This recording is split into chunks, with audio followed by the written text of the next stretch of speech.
Sel nädalal saavad Kuperjanovi jalaväepataljoni Bravo kompanii ajateenijad Lõuna-Eesti eripaikades harjutada linnalahingut. Nende päevade jooksul minu allüksused, siis tasemel rühm, õpivad rühma kiirrünnakut, hoonestud ala puhastamist, siis oma kompanii orgaanilise 81 mm miinipildurühma toetusel peamiselt ja laager lõpeb kompanii rünnakuga hoonete kompleksile. Adrenaliinirohked lahingud leiavad aset nii vanades kolhoosihoonetes kui ka kõrgetes paneelelamutes. Liialdamata võib just seda väljaõppe osa pidada ajateenijate seas kõige populaarsemaks ja huvitavamaks. Alati kui linnalahingule minnakse, siis hooned on erinevad. Ei ole siuke üksluine nagu metsas, et tuli ja liikumine, vaid on erinevad ruumid, erinevad takistused ja lahedad lahendused. Siin saab räigelt palju joosta.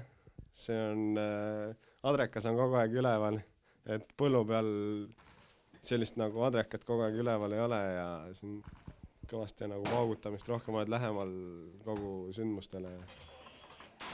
Populaarsus ajateenijate seas ei tähenda automaatselt, et linnalahingu pidamine on lihtne. Hoonetes sõdimisele on iseloomulikud pidevad kommunikatsiooniprobleemid kaaslastega ning raskendatud meditsiinitoimingud. Kapten Tepo sõnul aga peitub linnalahingu peamine raskuspunkt hoopis mujal.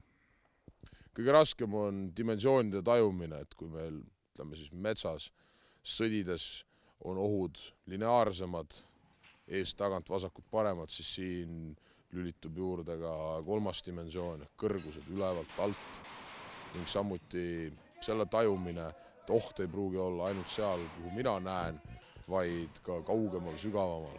Ühesõnaga, ala tunnetamine, tajumine, see on ilmselt kõige keerulisem meeste jaoks. Võib vaid oletada, kui suur osa lahingutest meie kodumaa kaitsmise vajaduse korral peetaks hoonestatud aladel. Kindel aga on see, et linnalahingu harjutamine parandab nii sõdurite otsuste langetamise kiirust kui ka lahingus hädavajalikku agressiivsust.